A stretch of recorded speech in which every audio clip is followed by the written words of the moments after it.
Hello guys, mayong hapon. Ni ana punta karon sa atong pag metal detecting. So hapon na, mga time check alas 4:30 sa hapon.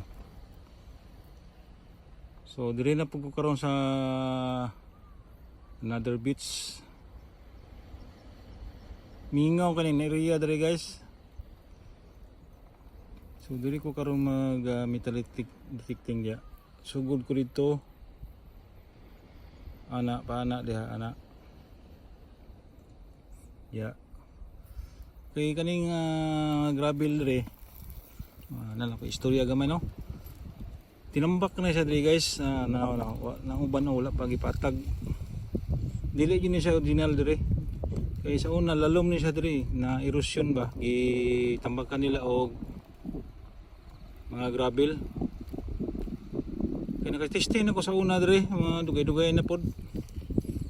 Dili ko nakakuha og mga pipila ka mga old coins, mga relics, old relics. Ining iriyaha dire. Dili ko nakakuha sa una. Kuha lang gyapon to.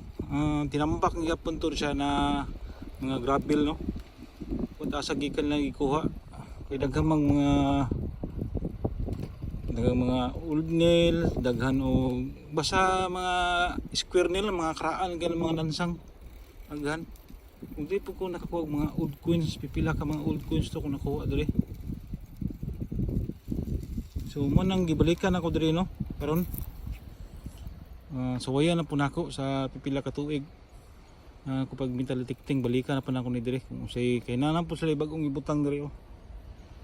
Basta mabanlas na po niya sa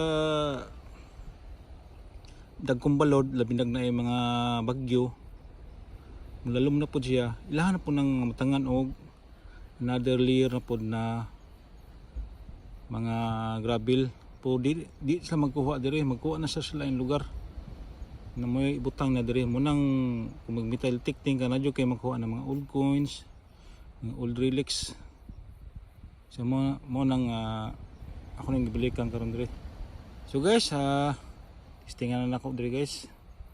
O comment lang mo sa komong video kung sa inyong mga comment o mag like. So wish me luck karong adlaw.